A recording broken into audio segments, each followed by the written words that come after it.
But I had all these swirlings in my mind of I want to work in a more clinical setting. I want something more steady. And yet all the yoga therapists that I see that are really doing what I want to do have another hat that they wear, have some other letters behind their name. Welcome back to Full-Time Yoga Teacher Podcast. My name is Reika and I am your host. Today I am recording this intro from Moyobamba in Peru. I traveled for about 24 hours yesterday to get to this beautiful jungle town. It took me, 3 plane rides, a tuk-tuk, a taxi, and another tuk-tuk, and 2 long layovers to get to where I am.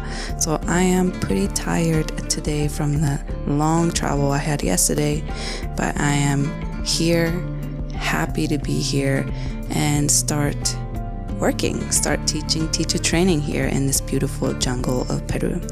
I will make sure to keep all of you updated and I'll be sharing my experiences during this intro and outro as I release my weekly podcast from Peru. If you have any questions, you are always welcome to reach out to me about teacher training position that I received here. So before we get started on today's interview, I do want to talk about my virtual mentorship program. My virtual mentorship program starts very soon. It starts in May. So as I'm recording this, it's going to start in just a few days. And you pay a monthly membership. It's going to be a 4-month long module, and it's $25 a month. It's super affordable. And what you get is a monthly continuing education, as well as a support community of like-minded yoga teachers that you can lean on, you can get inspired by, you can cheer each other on, as well as being able to ask any specific question or concerns or challenges that you're going through as a yoga teacher to me if you need to. And there'll be different topics each month that I'll be sharing in a webinar form that is going to be our monthly continuing education. And there's monthly yoga philosophy discussion, as well as some asana class for yoga teachers specifically, and practice teaching session. Practice teaching session will happen online for anybody who's interested in teaching online. Online yoga is here to stay. I see so many online yoga teaching positions advertised online, so I think it's great to have some kind of online teaching experience. So there'll be some online teaching, practice teaching session where you can get feedback from me as well as other yoga teachers in the group. I do want to share one of the testimonial that one of my mentees have graciously recorded for this podcast. So this is Sky. She joined the mentorship at the beginning of the year, and she is currently still in 200-hour teacher training, but she has gained so much from joining this mentorship program. So here is Sky. My name is Sky. I am a part of Reika's mentorship program, and I have been doing her mentorship program since the beginning of 2024. And I am still currently getting my yoga teaching credential. And this mentorship program has given me so much more confidence in my ability to be able to teach and my knowledge. And it kind of doubles down in what I've been learning. And so things that I might have had a harder time grasping or needed a refresher on, I was able to receive through the mentorship program, or even just specific yoga questions I have about what's next after I graduate, or how can I include more theory in my practice and things of that nature. I'm able to run that through Reika and get her insight on that and really deepen my practice as a teacher and my really find my footing in my style. So that's what I've gotten from the mentorship program. And it's offered me a lot of empowerment in my yoga teacher journey. So here you have it, a testimonial from one of my mentees who joined the program early this year. So let's get started talking about today's interview. Today I am interviewing Kallie, and I think her story is so wonderful to share. Interesting thing is, even though this podcast is called Full-Time Yoga Teacher, she is no longer a full-time yoga teacher. She was a full-time yoga teacher for many, many years, and she has given me a great advices in the past. I have known her for quite some time, and I have witnessed her journey going from full-time yoga teachers to deciding to become an occupational therapist, going to school to become occupational therapist, graduating, and actually becoming and working as occupational therapist. So this journey that I have been able to witness has been so inspirational and amazing. Although she is no longer a full-time yoga teacher, she still uses a lot of this yogic knowledge as well as yoga therapy knowledge that she gained through many, many years of education and teaching. And without being a full-time yoga teacher for so long, she would not have come to the decision of going back to school to become an occupational therapist. And she explains why she made that decision. What about being a full-time yoga teacher didn't feel aligned for her anymore, and how she felt like she can be of a better service being an occupational therapist. And this story is so important to share because I want to highlight that teaching yoga doesn't have to be everyone's path, or if teaching full-time yoga doesn't have to be everyone's path. And being a full-time yoga teacher doesn't have to be the end of everyone's path either. Maybe becoming a full-time yoga teacher for phases of your life can give you an insight or inspiration or different motivation and drives to want to pursue something different. And I think that is completely okay. Being a full-time yoga teacher is not easy, both energetically, physically, financially. And I just have a huge respect for Kallie for being open to share her stories on this podcast. And I hope you also get a lot out of this conversation. Kallie is somebody I have a huge respect for, and she is such a kind heart. So I'm very excited that you all get to listen to her story. When we recorded this podcast, she was about to have her baby. I think she was like 39 weeks or 40 weeks pregnant at this time. So right now she has a beautiful, healthy baby boy that she's busy taking care of. And you'll hear her mention a little bit here and there about her baby as well during the podcast. One more thing I want to say is that at the very, very end of the podcast, she actually defined what is occupational therapy.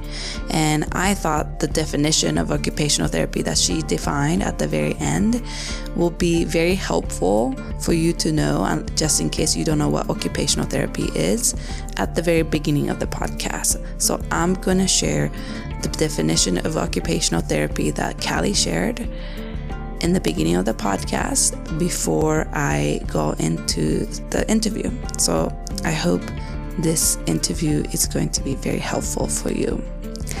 Kallie is a New Orleans native, lifelong learner, animal lover, yoga practitioner since 2006, and licensed occupational therapist. With background in musical theater and comedic improvisation, she began teaching yoga in 2012 in Chicago. After completing her first 200-hour teacher training with Core Power Yoga, and made the move to teaching full-time all over Los Angeles in 2013. She is a 500-hour YTRX yoga therapy graduate from Loyola Marymount University and has trained in yoga therapy for cancer and chronic illness at the Integral Yoga Institute in New York City. While teaching full-time, Kallie enjoyed leading and coaching over 8 yoga teacher trainings, working one-on-one with private clients and teaching many ages and demographics from middle schoolers to seniors to those working through chronic illness, various musculoskeletal injuries and addiction, and mental health conditions. It was through her experiences teaching, Kallie realized she wanted to expand her toolbox as a healer and a teacher, and embark down the path of becoming an occupational therapist, Kallie now serves the veteran population as a licensed occupational therapist in the acute care setting at the Tibor Rubin VA Medical Center in Long Beach, California, where she uses her yoga background to support her work as an OT through a biopsychosocial lens. As an OT, Kallie is a certified neurologist specialist and has experience in various settings, including acute oncology, home health, and pediatrics. Kallie resides in Long Beach with her husband, 2 cats, and now her new baby boy. I'm going to insert the definition of occupational therapy that Kallie has shared with us right now, right before the interview begins. I will talk to you on the other side. Occupational therapy is a client-centered profession and discipline that aims to support individuals or communities in enabling their participation with the things they either have to do or need to do or want to do, whatever is meaningful for them in their day-to-day life.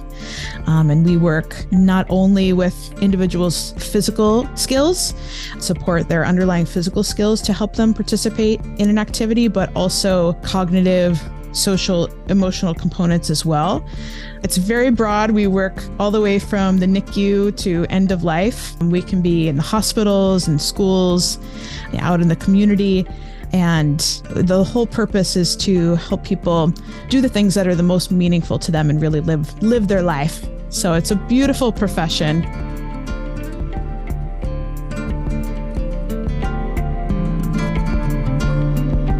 Welcome, Kallie, for coming to join me on the Full-Time Yoga Teacher podcast. I am so excited to have you join me on this conversation today.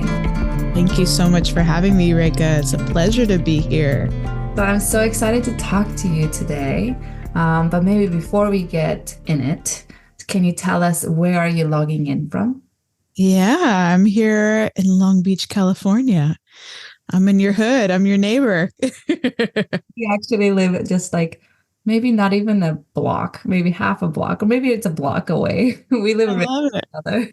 I love it. Where are you originally from? Yeah, I'm from New Orleans, Louisiana. Home sweet home. It'll always feel like home. And then I completed my undergrad in Chicago, toured around a little bit. After that, moved back to Chicago, moved to LA, lived all around LA for 8 years, and then finally settled in Long Beach, and I love it here. Yeah. Well, I want to hear about your journey of all the places you have been, but let's go back a little bit and tell me, how did you first become interested in practicing yoga? Yeah, I was really lucky to be introduced to yoga in high school. I went to a performing arts high school. Long story short, my senior year at that high school was Hurricane Katrina. And when we eventually came back to school, and this would have been a summer program. So summer between graduating high school and starting college. There weren't enough dance teachers back in the city because people kind of scattered about. So we had yoga, and we have this amazing Jiva Mukti teacher, Michelle Baker, who's still based out of New Orleans. And she taught us every day. And that's when I fell in love. So that was my first introduction to yoga. Lots of chanting, pranayam, asana. And I felt like for the first time, I was really alive inside my body. But I took a little break. Once I got to school in Chicago, I was busy. And I kind of, I don't know, I stepped away from yoga a bit. And then I rediscovered it with core power yoga in college about my junior year. And then I was hooked. So that's really where yoga became a staple in my life. Mm-hmm. And when you said there weren't a lot of dance teachers or dance classes around, so you were a dancer before? Yeah. So musical theater is my first love. dancing since, I was a kid. And then, really got into musical theater in high school. And that was my passion. I ate, slept, and breathed it. But yeah, despite having a dance background, it was kind of like, I felt like I had to manage my body, and I felt like my body was outside of me. And it was really yoga that I was like, oh, I'm in this body. The first time I ever felt embodied was through yoga. Yeah. And you said your first practice or introduction to yoga was Jivamukti, a lot of chanting. Was it almost love at first sight? Was your first yoga class already amazing experience that you were hooked from just first class? At first it was like, what is this? And I think I was a punk in high school. So the chanting, we're doing, Loka Samasta Sukhi no Bhavantu, beautiful. And I think I was, awkward and maybe like chanting a little bit jokingly, but then you feel the effects and I was feeling the harmonium. I was feeling what it was like to Om. And, that's what I love so much about yoga is it's experiential. You can't deny it. So, I, my punk self kind of stepped aside, was like, wait a minute, I really love this.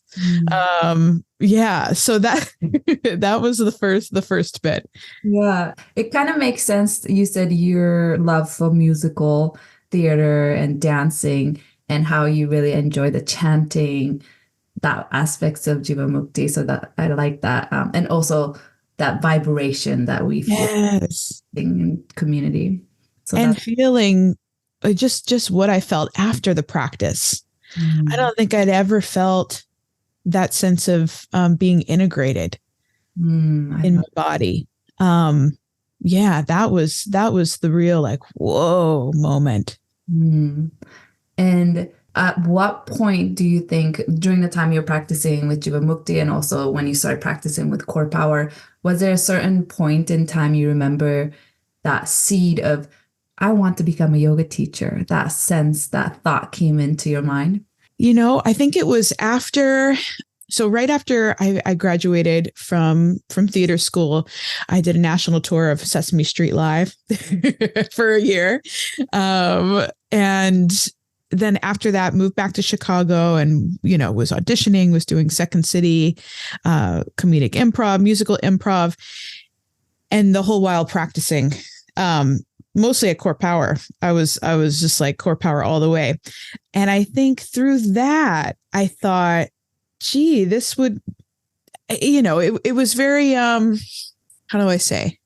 I was very like practical about it. I was like, oh, this will be a fun day job.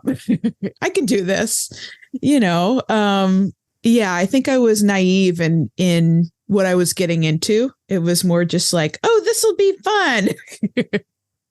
I had no idea how much I'd fall in love with it. And I had no idea how much it would meet my needs and really align with my greater calling. Mm-hmm. And it seems like a natural progression. I already interviewed a handful of previous dancers, and it seems like dancing and auditioning and during those time having another source of income is necessary. So a lot of dancers will also become a yoga teacher and maybe slowly transition from dancing to becoming more fully integrated into yoga teaching. That's kind of a wave or the progression that I have been seeing more of and hearing from interviewing different yoga teachers. So it does make sense when you're auditioning, you need another source of income, and why not yoga because you're already a mover? Yes. Yeah. And I don't want to overstate my dance ability. I would say I was an actor, singer first, dancer last. But yes, just the idea of, being in front of a group of people and delivering something was not foreign to me. And in fact, in my yoga teacher training, my facilitators really got on me about letting the mask down. This is not a performance. This is you, and I was so upset. What do you mean? I am being me, but they were totally right. I had to get rid of that performer kind of facade. and be vulnerable, because that's what you are as a yoga teacher. You're just showing up as you. Yeah, that's such an interesting topic you bring up, because from my experience and also what I see in a lot of yoga teacher training, 200-hour level, people are so they're still getting used to speaking in front of people, but you already came in with pretty good experience and you were comfortable speaking in front of people. So I'm sure you were very good at it, but at the same time, you had a different challenges of, okay, I need to be myself and not put on a mask. Absolutely. Yeah. And it really came full circle, because when I was teaching in LA, I led and coached many teacher trainings, and most of the students were in the entertainment industry. So I was like, y'all, I've been there, and yeah, that we all have our work, right? Mm-hmm. Moving from student to teacher, student to instructor. And yeah, I think if you come in with a performing background, your work is a lot of unlearning. That's so interesting. Thanks for bringing that up, because that's something that I haven't experienced myself, because I wasn't a performer before, but it is very true. And you said you've seen that quite a lot when you were part of teacher training. So I want to talk about your first teacher training. Yeah. Where did you do it? What was the format, and how did you choose that teacher training? Yeah. So, I had drinking the Kool-Aid with Core Power Yoga. I was totally hooked. And at the time I was doing it in Chicago, there were just so many great teachers, and it was such a great community.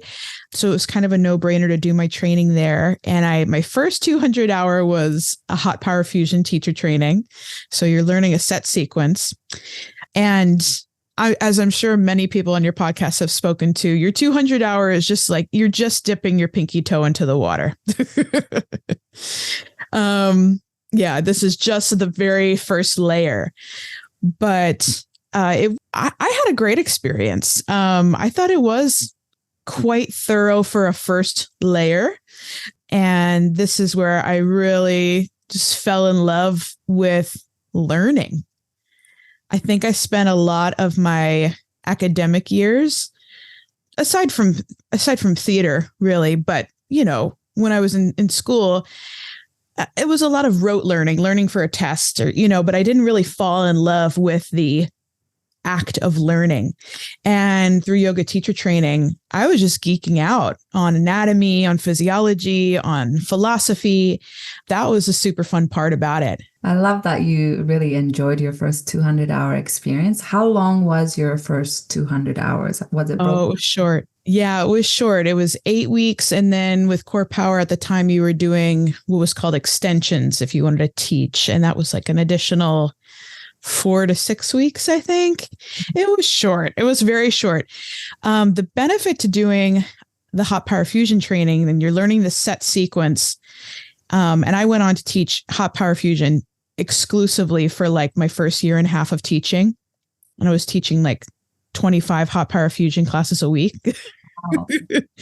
Set sequence, same sequence. And you would think you would get bored with that. And I eventually did. But I think it really allowed me to work on the other skills that are involved in teaching and not have to worry about sequencing. That was set. So the Dharma talk, the theming, adjustments, the environment, building rapport, connecting with students. Like I got to focus on all of that and didn't have to. Yeah, there was no stress about the sequence because I had that down, but could focus on, okay, today is about the big toe. Today is about what's going on in the shoulder girdle. I was exploring that from the beginning because it was a set sequence. Yeah, love that, because I have not thought about that before. Because you learn set sequence, it makes sense. So what you said, the first year of teaching for you, you didn't have to think about different sequencing each classes. You just get to teach what you know. And you probably got to learn how to teach in front of people, how to walk around, how to see students' bodies. Exactly. And how to even theme, even though it's the same sequence, you can focus on different parts of the body or different philosophical theme each time. Yeah. Yeah. And that's, when I went on to lead teacher trainings and I wasn't necessarily leading HPF trainings all the time. Or even when I talk to new teachers, keep it simple. Your first year and a half, keep your sequencing simple so you can really work on just the pedagogy of teaching. Yeah, such a good advice. Well, I want to know, after you finish your first teacher training, you said you were teaching almost 25 classes a week. Did you start teaching right away after 200? Did you get offered a teaching position right away? How was that transition from taking your training, the first training, into teaching? So my first classes that I taught were in my Chicago apartment, in my living room. We had this beautiful but really affordable apartment in Chicago. I had Craigslist roommates who are now my best friends. We had zero furniture.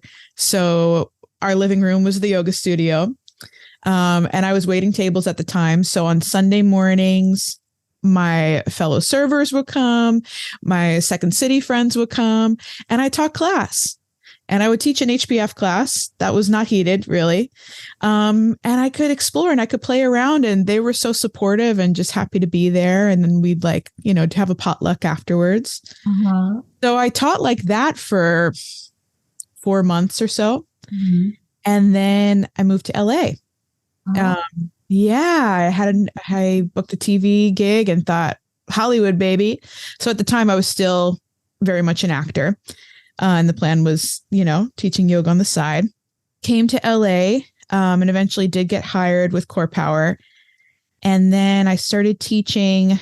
It was a slow build up. It would be, my first permanent class. I was like, oh my God, and of course it was 6 a.m. And then, and it was like, and then the next class would be like an 8:30 p.m. And I'm like, I'll do it. I was still waiting tables at the time, and I was still taking acting classes, and I was still auditioning, and I was all over town. And then I became like the sub extraordinaire and just picked up 1 million subs, and then started getting more permanent classes. And I think once I got to like 10 or 12 permanent classes, I quit my serving job, and which was a scary move because, when you're first starting out teaching, you're making pennies. But I thought, what, at least I have something. I have some income I can count on, and then I'll just pick up as many subs as possible. And it grew pretty quickly. And then I think I had 20 permanent classes, maybe within the first 3 or 4 months. Wow. All same location of Core Power, or was it multiple locations? No, all over LA. Yeah. Only Core Power at the time. But at the time, only Core Power. Uh-huh. Yeah. Mm-hmm. Yeah. And I did that for the first maybe 1.5 years, 2 years. Mm-hmm. And then I took another 200-hour training with Core Power to be able to teach, the vinyasa classes. Mm-hmm. And then I was teaching even more. And then I moved into assisting with programming, kind of more admin work behind the scenes with all the teacher trainings. Mm-hmm. And then I had a little, I don't want to get ahead of myself here. I'm speeding up.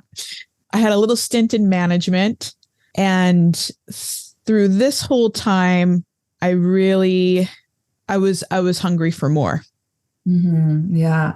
So when you were able to get 10 permanent class, that's when you decided, I'm going to quit my restaurant job. But all through this time, you're still auditioning or trying to find acting jobs in LA? Yes. Yeah. I moved out to LA to be an actor, right? that was the plan all along. But slowly I realized, oh my gosh, I feel so much more fulfilled teaching than I do like auditioning for this fiber commercial.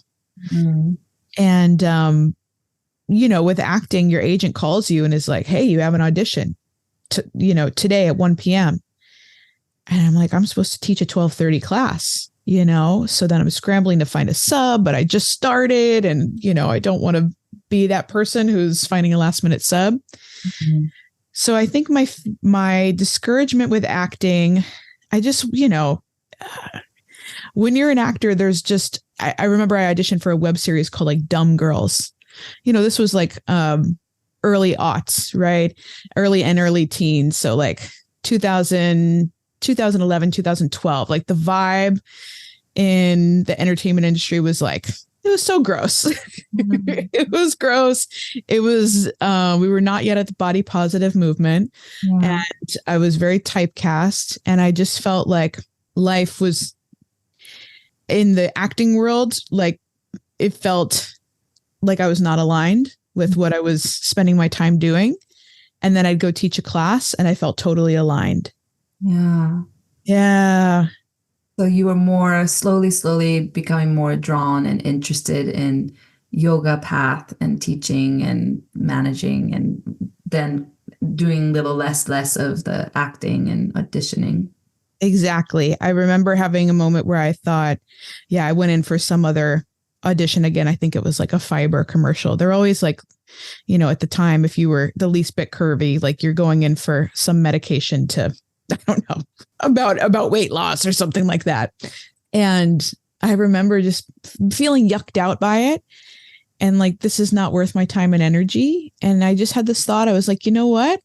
Let's just go all the way into teaching yoga for a year. Let's try this. Let's take a break from acting. Let's teach yoga full time, 1 year, and then reassess. And if I miss it, I can always go back. And if I don't miss it, I don't miss it. And I didn't miss it. I love that. And it makes sense. But you were starting to feel not so aligned with that industry, and you felt more aligned and maybe even purposeful in the job that you were doing in the yoga world. Completely. Yeah. And tell us how you slowly became from teaching many classes a week. I think you said 25 classes, to slowly kind of becoming getting administrative role, getting management role, and then you eventually started getting involved in the teacher training. So how was that transition like? And was that something that it was your goal to go towards that direction, or did it just kind of opportunity come your way? Yeah, I was lucky the opportunity came my way. My mentor and good friend, Charlotte Munn, who I just love so much at the time, was a program director for all of Los Angeles. And she approached me about working with her, supporting her work as more of her admin assistant. And that was very welcomed because I needed a break from the heat. And I really loved Core Power, and I loved our teacher training at the time. We had a really great team. And I think, like everything, there's kind of like, there's an organization, and then there's the people that make the organization. And the people that we had in LA as part of the organization were awesome. So I was all about it. I want to say this in a way that is respectful of the organization. Things change. Ownership changes. And so the organization over time became very different than what I had started out with.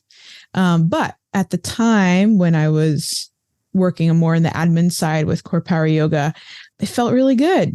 And yeah, eventually that program assistant job kind of went away. And then I was offered assistant manager of a studio, and the pay was so little, Reika. It was so little. But at the time, so this is when I decided to do the yoga therapy program at LMU. So I thought, you know what, this will be a nice balance between teaching and then more of the admin side. And then I can have maybe more brain space to focus on the yoga therapy program. So that was my thought behind it. But I very quickly learned that studio management, was not for me. It is a tough gig. Yeah, I can imagine. I interviewed a few managers who was also a teacher and manager. It seems very difficult to manage two roles, and it's almost opposite role. Yes. Yeah. How long were you assistant manager for? I think a year. I want to know where did LMU come in? Like, what made you realize I want to pursue my yoga education and yoga therapy program? Yeah. So, at this point I had taught thousands of classes. I was teaching a lot, and I'd have people come up to me, almost after every class or before every class and tell me, I have this herniated disc in L4, L5. I have this shoulder thing going on. I have vertigo. And gosh, I feel like I didn't really know what to say other than, bend your knees. Initially, you just don't learn how to accommodate different injuries or just different medical conditions through your initial 200-hour teacher training, unless you have a medical background of some sort. So that's when I decided, hey, I want to better serve my students. And I was feeling the pull to move away from teaching in studios. I was feeling the need to share yoga with demographics that wouldn't step foot inside of a yoga studio. So that led me to the program at LMU. Wow. Around the time that you decided to go to LMU, apply for LMU yoga therapy program, I know you have so many other roles besides teaching. You were assistant manager, you were administrative, and maybe assisting teacher training. Can you give us a breakdown of like how much of your work hours or maybe like income stream was just teaching, and then how much was administrative or management? Yeah. So the year I was managing, as part of my salary, the teaching was built in. I was teaching way less, maybe like 4 classes on the schedule. Okay. And this was really tough financially. I had a little pocket, or I had some savings built up from previous years when I did my national tour with Sesame Street. I had that Sesame Street money, and that's what I used for my yoga therapy training. Yeah. But it was a tough year, Reika. It was, I think when you're going all the way in with continuing education and you want to spend, your energies really focusing on it, that it's important to plan for that and budget for that. Yeah. And you said the management didn't pay very well. Were you making more when you were teaching many classes as you were able to teach compared to when you were managing and then teaching 4 classes a week? 100%. Yeah. I eventually stepped down from management, went back to teaching. And I was making so much more just teaching than I was with management. And at this point, you were already involved in teacher training, or did involvement in teacher training come after you applied to become a yoga therapist, or when you're in school to become a yoga therapist? I started working on teacher trainings probably 2 years into teaching. So early on, I started off, as an assistant coach and then a coach. And then I think I led my first teacher training maybe 2.5, 3 years into teaching, which now sounds crazy. But at the time, all the curriculum was there for me, and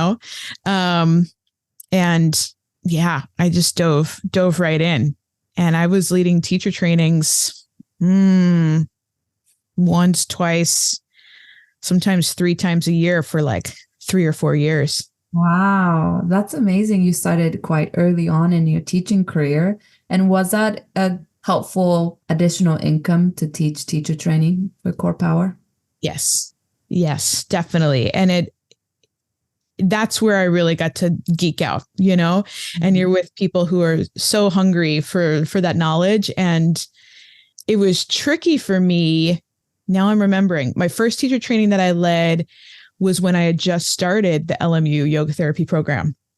So my teaching and my knowledge was really changing, but I hadn't had a chance to integrate it yet.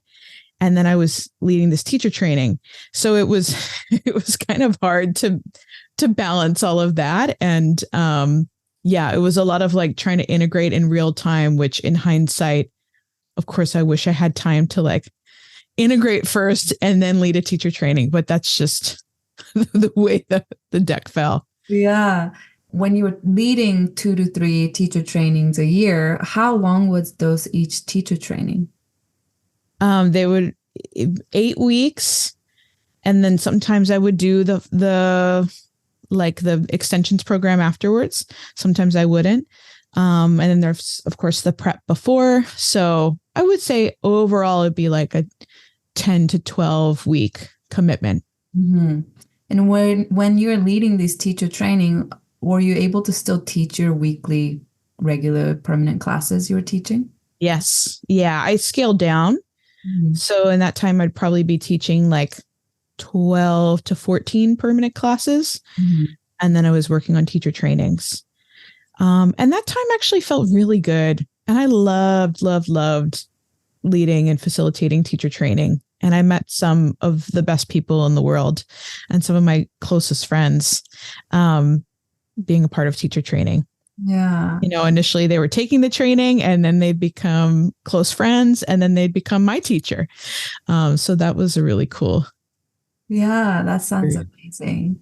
So tell me about yoga therapy program at LMU. I know there's different levels, and how far did you pursue the yoga therapy program at LMU? And you said you were kind of getting more interested in teaching outside of the studio model during this time. So maybe talk us through the transition or progression through your yoga therapy program, and then how your teaching career evolved.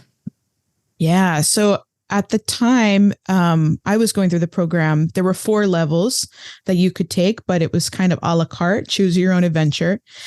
So I started with taking levels 1 and 2 concurrently, and each level met for 1 weekend a month. Level 1 was more focused on the musculoskeletal system or the physical body. And then level 2 was more of a deep dive into physiology, and more like, we had a yoga for cancer weekend. We had yoga for the endocrine system, more like a systems model, which was really cool.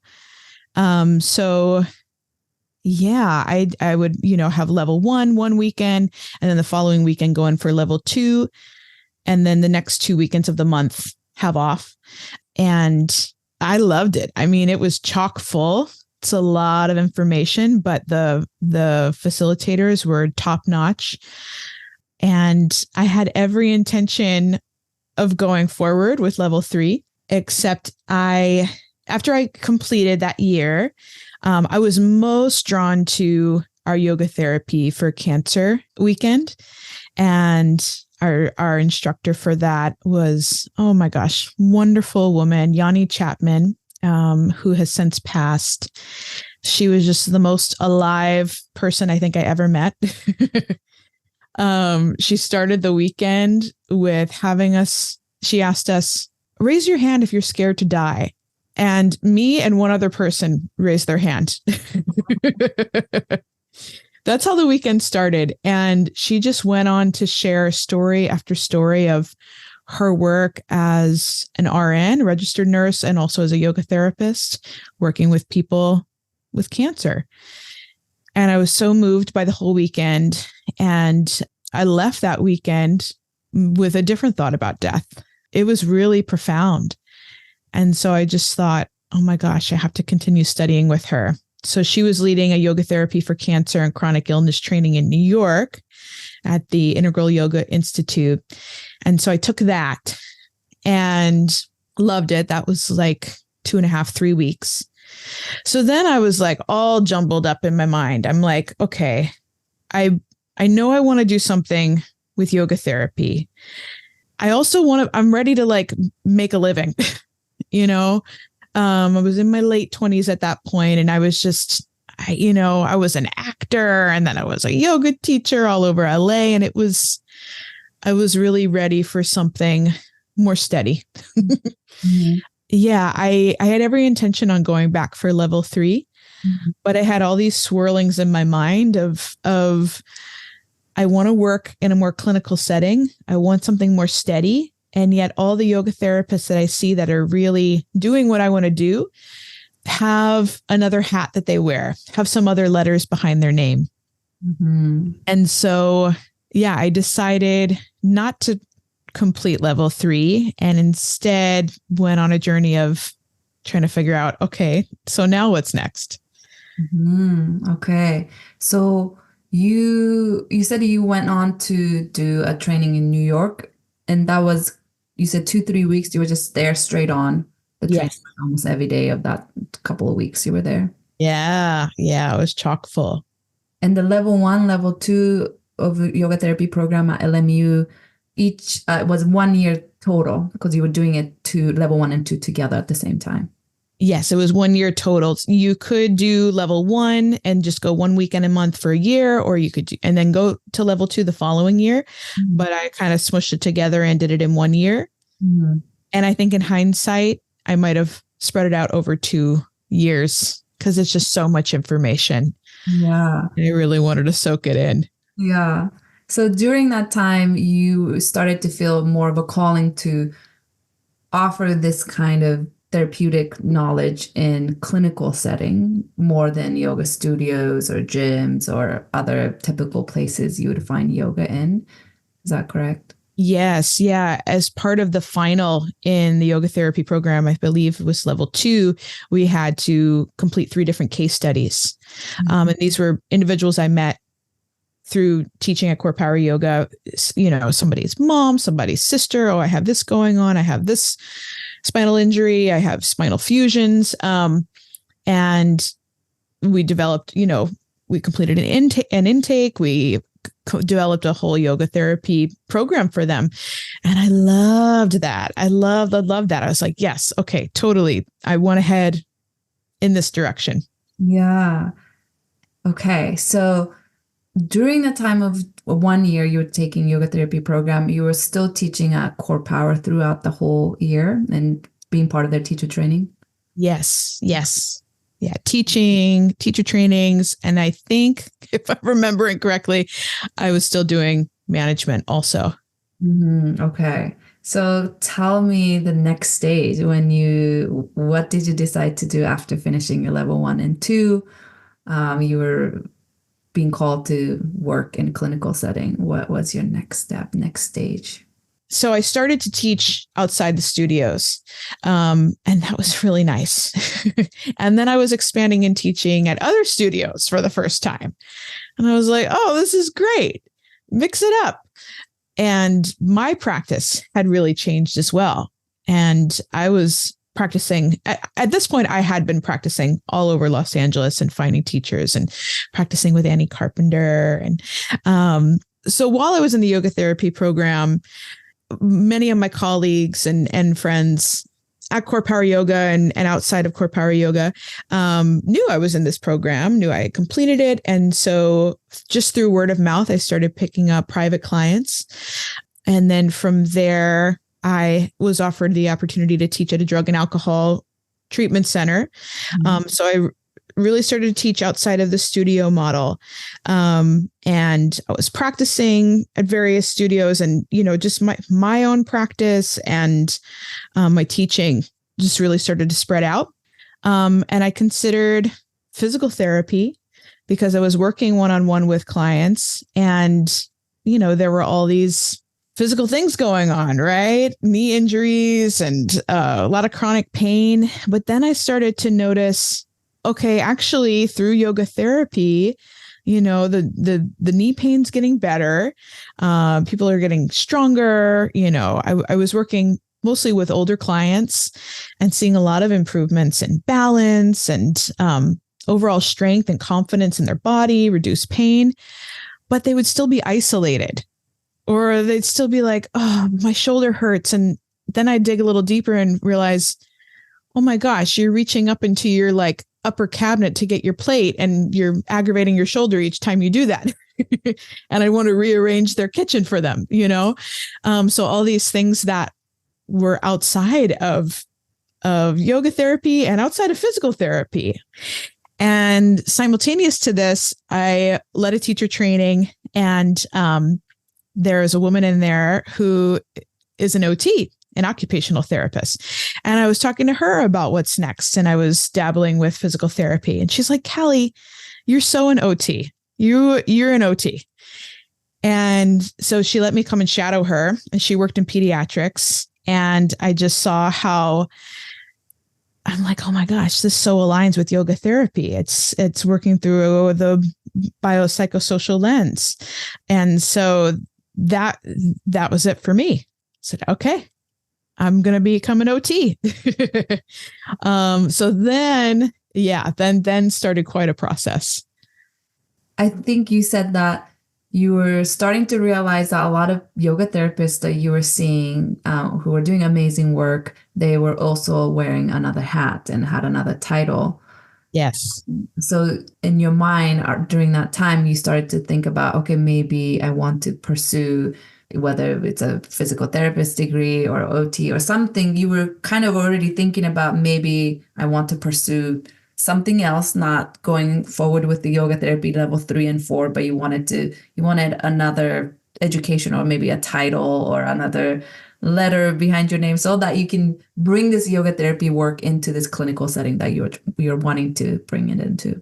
Exactly. And also I was seeing with my private clients that my yoga therapy toolbox only went so far as well. Mm-hmm. And tell me what were you seeing? Yeah, I was, I'd be working with private clients and their knee pain would get better. Their anxiety would get better with breath work, but they'd still feel very isolated. Their kitchen setup was causing them shoulder pain. They were still, their daily routines were all turned upside down in a way that I'd show up. I remember one private client, I'd show up at 2 p.m. for our weekly session, and she'd still be asleep because she had insomnia. Mm-hmm. And so there were all these other underlying factors that were impacting quality of life for the people I was working with. And to address them, it went outside of the scope of being a yoga therapist. Yeah. And I was really called to, at the time, most of my private clients were older.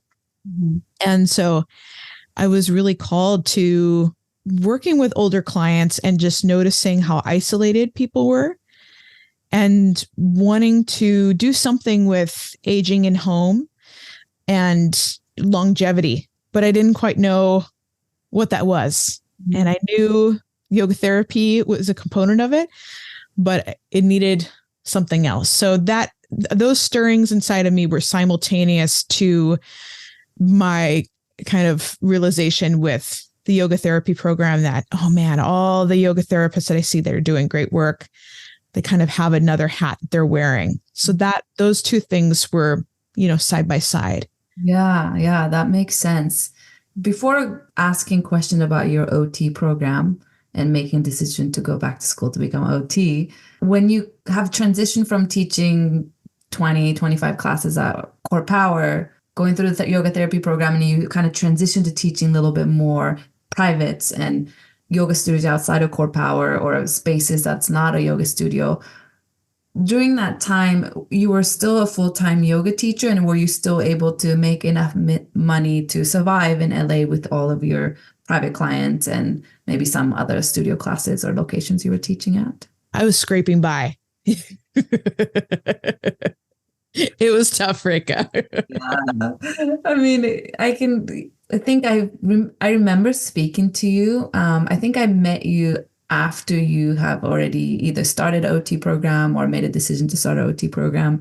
But I remember asking you a question because I was also toying the idea of a yoga therapy program, but then I had a little concern that many yoga therapists I knew were also scraping by still. And for me, I felt like if I'm going to spend this much money on a yoga therapy program and really invest, which I know the knowledge is priceless, like that's something I'll have with me forever, but it still seems like there wasn't like a direct career path for yoga therapists. Even if you graduate, you still have to, hustle to find private clients, find opportunities, finding places to teach. And some people do succeed and are doing amazing, but also there are many yoga therapists who have went through program, graduated, but still are, have to hustle the group class life or maybe private class hustling life. So yeah, that's what I was curious about that question. How was it like for you after graduating yoga therapy? Yeah, I think you're totally right. There's no direct path per se. I do know classmates of mine who went through the whole program up to level 4 and just had, they have that business mind and open up their own private practice, and they're doing great. Wow. I think they're really, able to support their life as a yoga therapist and support their family. The business side of things is something I've always been challenged with. Yeah. And I think I wasn't that clear on that when I first started the program. That it's still very much going to be a hustle, and it's going to take me, banging down doors and a lot of self-confidence, which you don't have when you first finish a training and you're first really starting out, working with this new, bucket of wisdom that you have, or knowledge, the education that you have. I shouldn't even say wisdom, because that takes some time to to earn that. But yeah, it's still, for me, it was very much still a hustle.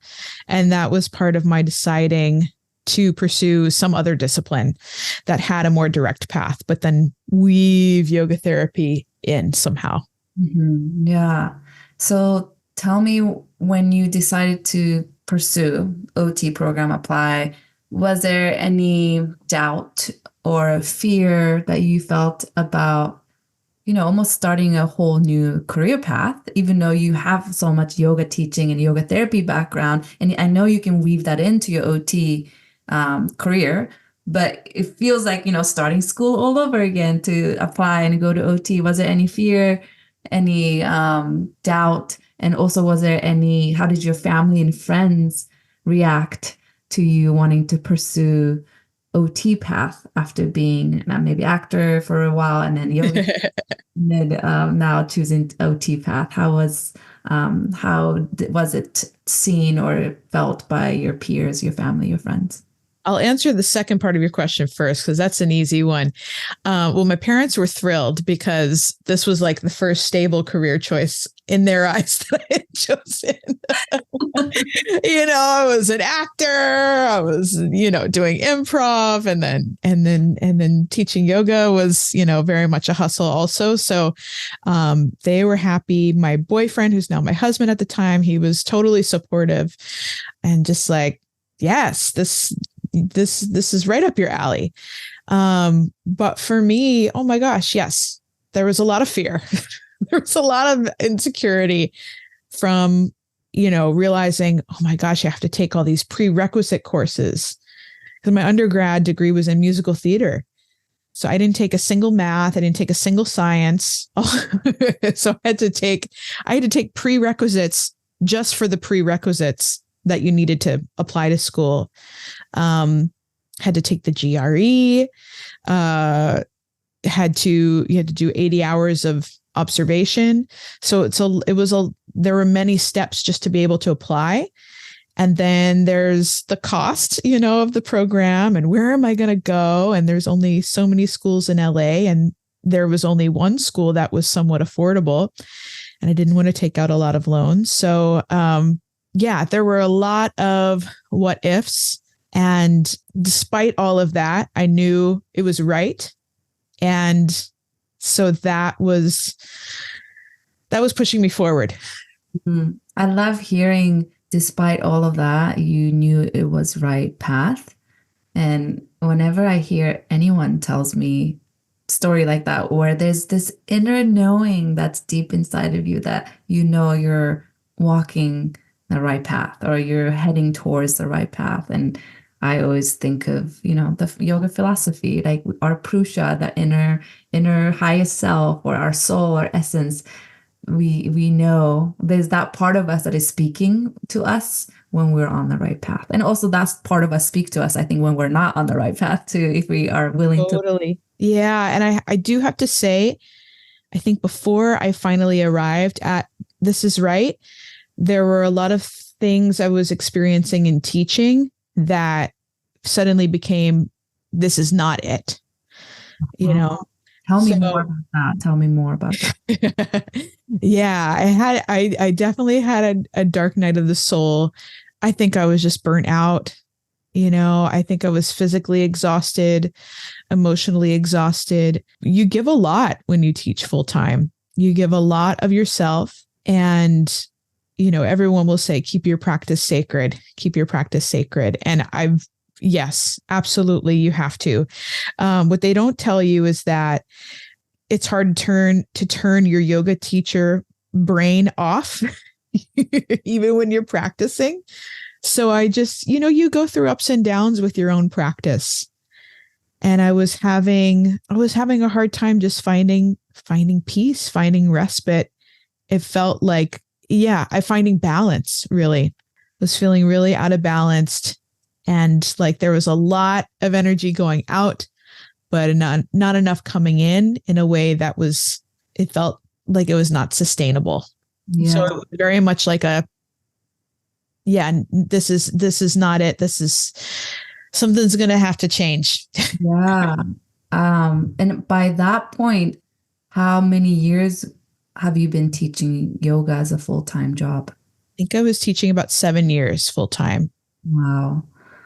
And I think you're right in terms of teaching 20, 25 classes a week, or, the hustling of full-time yoga teaching. It's not sustainable. And I think that's what I'm seeing from when I see teachers who's been teaching for a really long time. They have found their unique way to make it into a full-time job. Maybe they do, teacher training that brings in big chunk of income a few times a year, or maybe they lead retreats, or they have, other maybe online course that they sell, or, they have found different unique way to make it work. Or some people have very small amount of cost of living that they have to meet, so they don't have to teach as many classes to make a living, whether they have support from their partner or family, or maybe they have another job or a savings. So yeah, definitely it's not sustainable to teach 20, 25 classes a week for the rest of your life. So I see that, and I understand that with my body as well.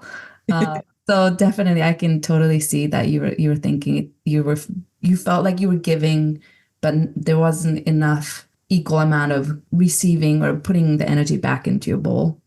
Yes, I think you speak to so many good points. And I think living in Southern California did not help with it. Living in one of the most expensive cities in the country, if not the most expensive city to live in. Yeah, you just have to give, you have to work so much just to make it. So yeah, I knew it was time for a change. Yeah, yeah.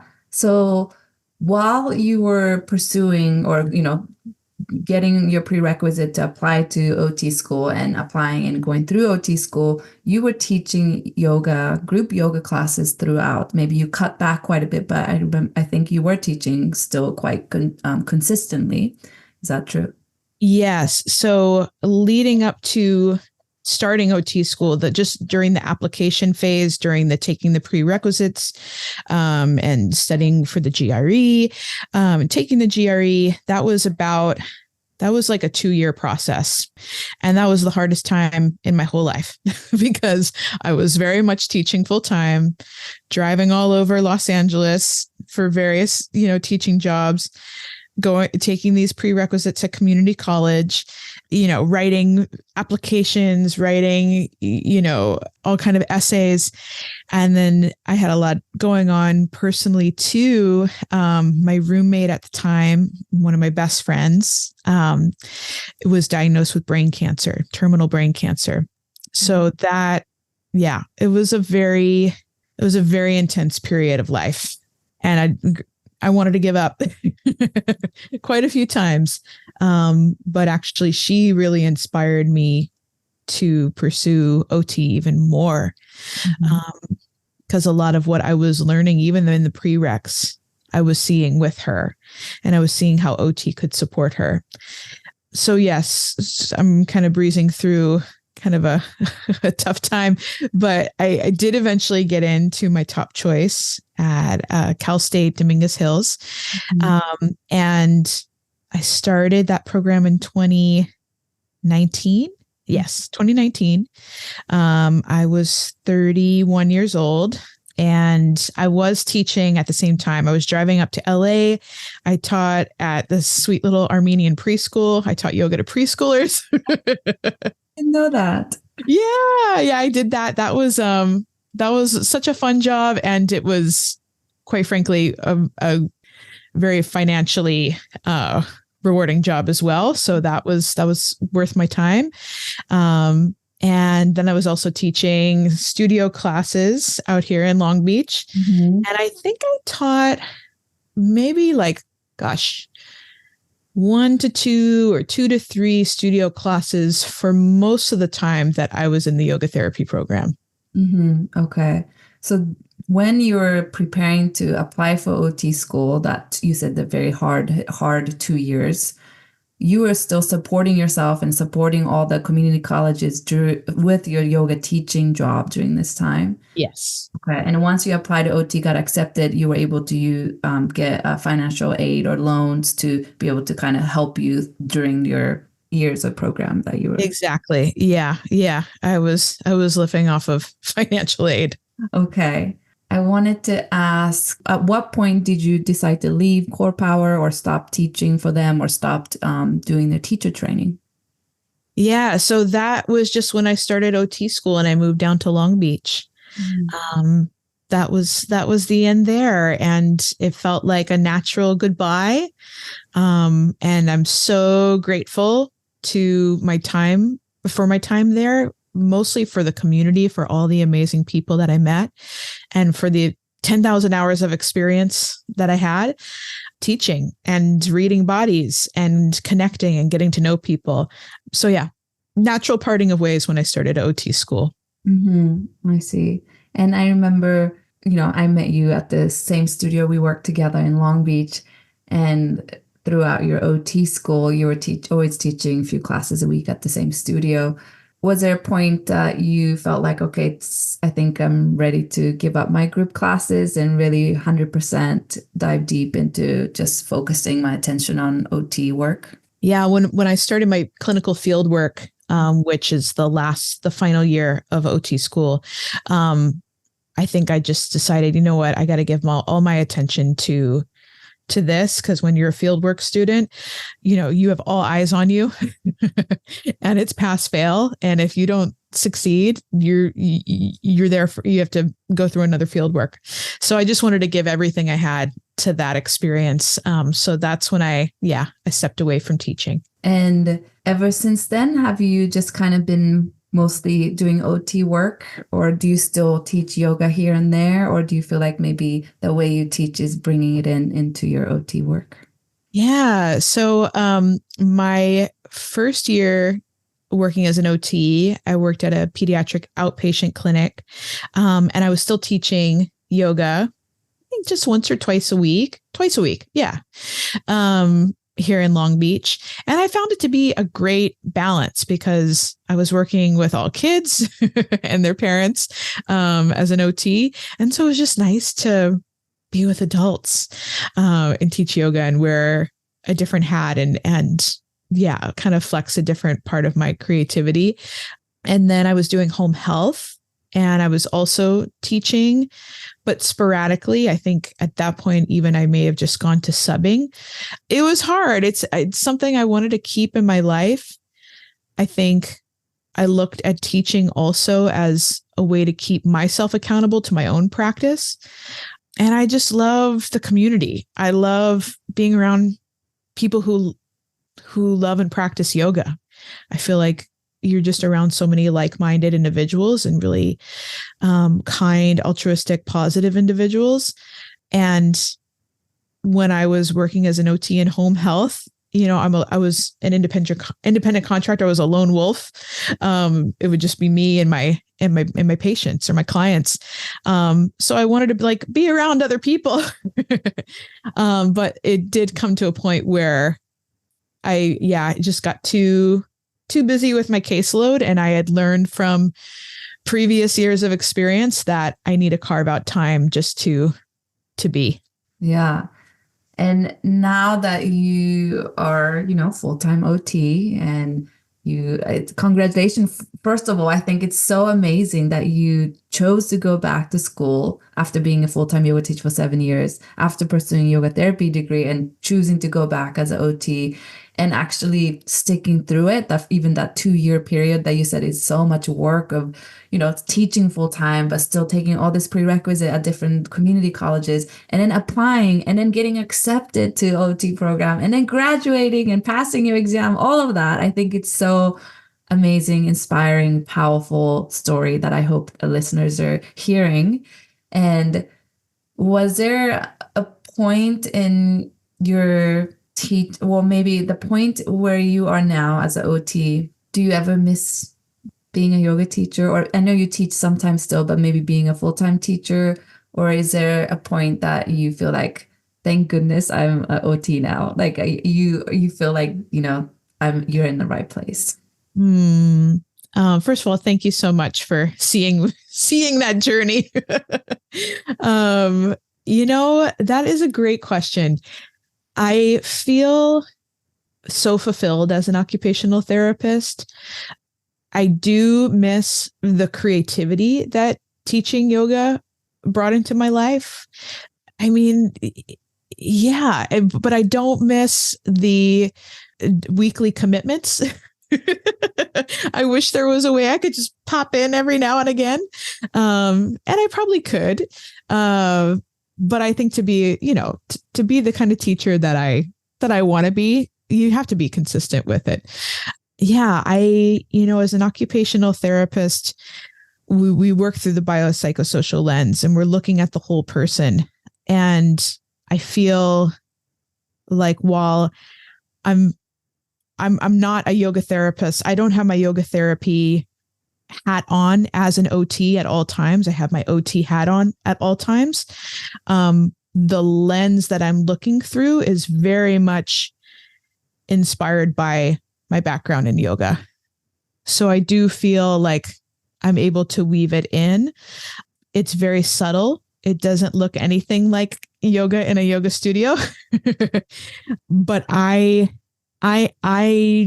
can feel that just those almost 10 years of teaching yoga full time support me in my work as an OT. So it's a little bit of yes and yes. I feel so fulfilled as an OT. And I do sometimes miss teaching yoga. Yeah. Yeah. And do you think you will teach again in like a, I guess, typical yoga setting, like whether it's a studio or community center or gym? Yeah, I don't know if I'll go back to teaching in a studio. So right now I work at the Long Beach VA Medical Center, and I would love to teach a yoga therapy class to the veterans. So, but we have our needs as an OT department now, which don't lend themselves to that. I'm in acute care working with people who are, in a very medically fragile state. And there is a high need for that work.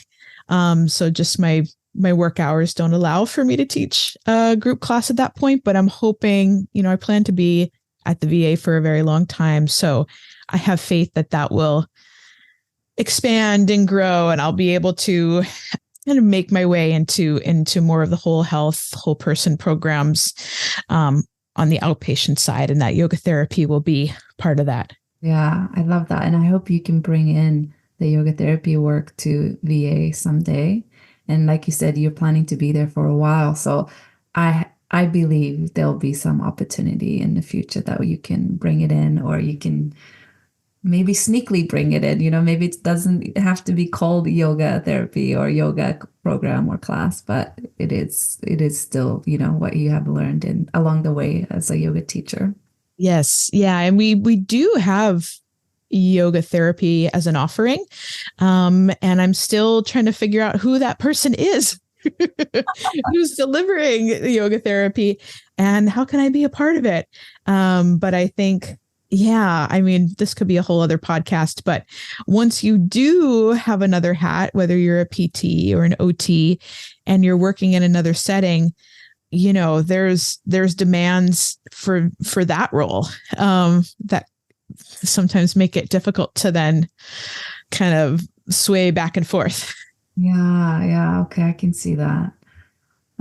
So looking back at your journey of actor and then yoga teacher trainer, yoga therapist, and now occupational therapist, what are some key pieces of advice that you wish someone had shared with you earlier in your, let's say, yoga teaching career?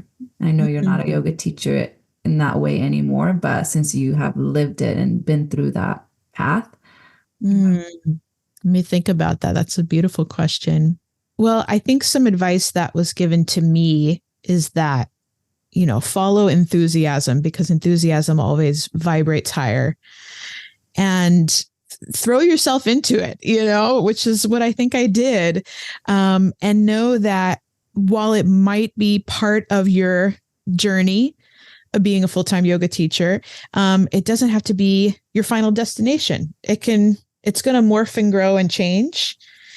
So yeah, I think that would be a piece of advice. And then a practical piece of advice that I would give would be learn to be a very good steward of your resources, your financial resources, your time. Understand how your cognitive load, kind of the ebb and flow of that. Understand how you give and receive that. Mm-hmm. And, look at it like a bank. And if your physical and cognitive load if you're overextending, how can you use your resources and use the variables at hand to balance the scales there and make sure that you're giving to yourself? Yeah. Thank you for that. I think that's so important to not only yoga teachers, not only full-time yoga teachers, but all of us, maybe especially those who are in a field of giving, to always make sure we give to ourselves as well. So we're not depleted. Right. And I feel like it's said a lot, but I think looking at it from a really, doing the self-work to understand, because some people could just physically go all day, right? And some people, have strong boundaries with how they interact with people.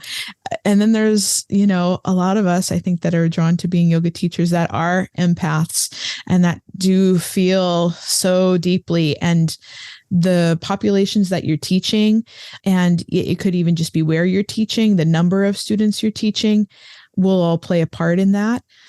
And I had to even learn how to communicate with people like before class. I couldn't just ask, how's your day going? Because I might get like a whole therapy session, right? And then have to go in and teach class. And that would weigh a lot on me. So I'd, what do you want to work on today? Or how's your body feeling? Yeah. What'd you have for lunch?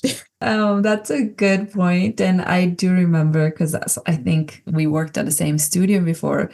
I do remember there's many, many students who really wanted to speak to you before and after class. And I think because you have this such a beautiful, caring and nurturing, almost like mothering energy, that people feel so safe and they feel comfortable maybe opening up to you or speaking to you. And that's a beautiful thing. And also it can be a lot for yourself to take all that in. Like you said, especially before you start teaching a class, if somebody shared something very personal and heavy to you even before class. So definitely that is important. And do you have any specific practice that you do for yourself so you can feel, so you're giving back to yourself and not only just giving to others, not only depleting yourself from your work, whether it's OT work or when you're a yoga teacher? Is there something that you want to share with the listener on how some practices you have used to kind of refill up your cup? Well, I take an hour-long bath each day. In the silence with the lights off and just a candle. And I've done that for years. And when I would teach, 5 classes a day, I would always end the day with that. So yeah, that's been a part of my life for a long time now. And I can't give it up. Carving out, if possible, one day a week where you're not giving, where you can just fill up your cup, I think is super important. Mm-hmm. I like how you said one day a week that you're not giving, not, you didn't say one day a week that you're not working, or, you said the one day a week that you're not giving, which is, I like that. I will take that advice for sure. Very, very important. What does success mean to you? Such a great question. Success to me means aligning with your deepest calling and also being able to sustain a balanced and healthy day-to-day life and have positive relationships in your life. Yeah. Yeah. Those are all great. Yeah. So important. And lastly, where do you see yourself going in the future, whether that's in your OT career path or in your yoga teaching or your personal life? What is there any goals or any, a path that you see yourself moving towards? I think life has many different seasons. And the season that I'm entering right now, I'm about to be a mom. At the time this is recorded, I'm 40 weeks pregnant, 40 weeks and 2 days pregnant. Who's counting? So he's going to be here any minute. And this is my family season. Just loving being a wife and stepping into the role of being this little boy's mama. That's been the biggest part of my life. And I think it will be for the next decade or so. And I'm excited for my work to support that season of my life. Mm-hmm. And beyond that, I know that season will contribute to whatever's next for me as an OT and with yoga. But I do foresee working with the older population. And I keep coming back to aging in place. And the through line of my whole journey with theater, with yoga, with OT has been connection. And I do think that, isolation is the endemic that we're in right now, especially with older people. And I see it so much as an OT, just how isolation plays such a part into physiological health, dis-ease. So I see something headed in the direction with that, but I don't know what it is yet. Thank you. Thank you, Kallie, for sharing your story and your journey. I think it's such an important and beautiful story that you can bring to this podcast because, like you said, yoga teacher or teaching yoga as a full-time doesn't have to be end all be all. It can change. It could be phases of your life that can lead to a next phase of your life, like it kind of have done for you.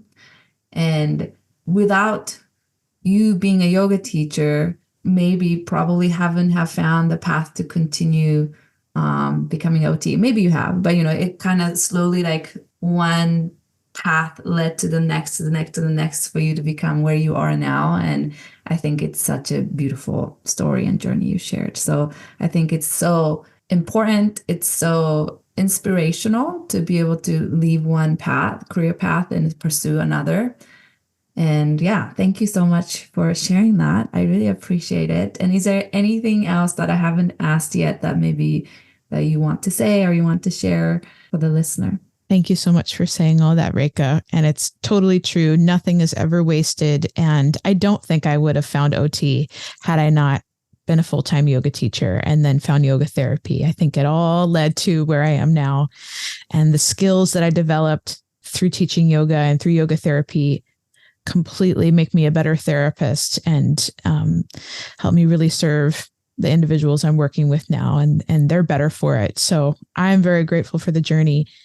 The only other thing I'd probably like to share with your listeners is just if anyone doesn't know what occupational therapy is, because a lot of people don't. And it's even, taken me some time to be able to articulate it because it's a very broad scope of practice. But occupational therapy is a client-centered profession and discipline that aims to support individuals or communities in enabling their participation with the things they either have to do or need to do or want to do, whatever is meaningful for them in their day-to-day life. And we work not only with individuals' physical skills and support their underlying physical skills to help them participate in an activity, but also cognitive, social, emotional components as well. So yeah, it's very broad. We work all the way from the NICU to end of life. We can be in the hospitals and schools, out in the community. And yeah, the whole purpose is to help people do the things that are the most meaningful to them and really live their life. So it's a beautiful profession. And if anyone has any questions about my journey or OT in general, I'd be happy to answer those. You can reach out to me on social media. I'm at Kalliop, Kalliop. Right. Thank you for defining that, because you're right. I don't think I knew what exactly OT, occupational therapist, was until I started speaking to you about it. I had a little idea in my head, but I wasn't exactly sure. And I think maybe a lot of people, including myself, kind of put PT, physical therapist, and OT, occupational therapist, in this kind of same category, and not really sure where the dividing line is. So yeah, I think it's super important that you define that for us. Yeah, we definitely work together. I love my PT colleagues, but we kind of we might be looking at the same skill, but with a different lens, or the same activity, but with a different lens. And we work together. Mm-hmm. I love that. I will definitely link your social media, your Instagram account on the show notes. Do you have a website, anything else you want to share with how people can reach out to you, or Instagram the best way? Instagram's probably the best way. Okay. Well, thank you so much, Kallie. That I'm so happy. Much, Reika. Before your baby boy arrives, I know. By the time this the perfect way to spend this waiting period. And thank you so much. I just adore you and so grateful for this conversation together.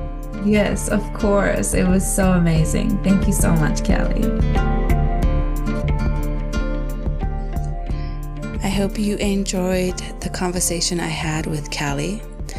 I just have a huge respect for her. She is a great yoga teacher, and she is a great occupational therapist. She's a great yoga therapist. She went through so much trainings and years and years and thousands of hours of teaching experiences to get to where she is.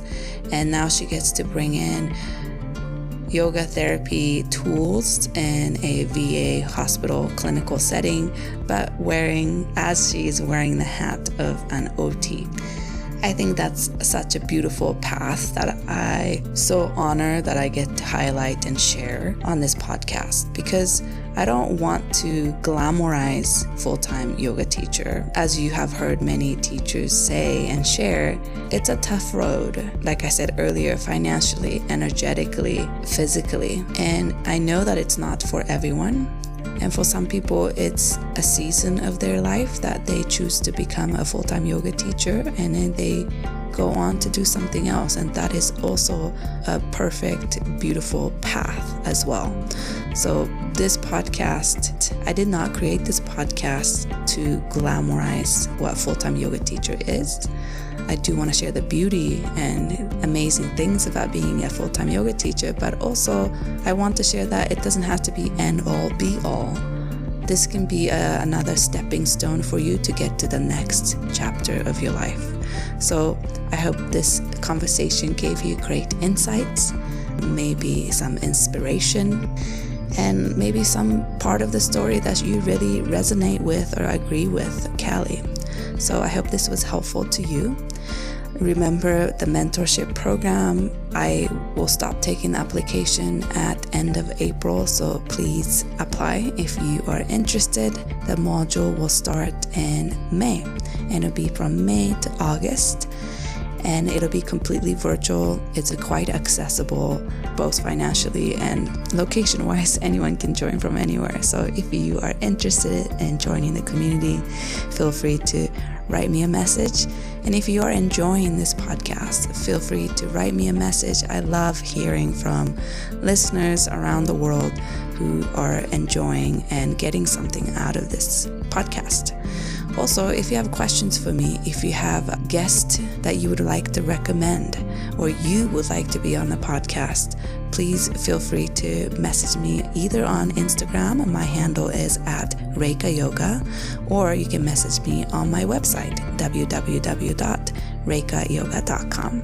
I hope to hear from you soon, and have a great week.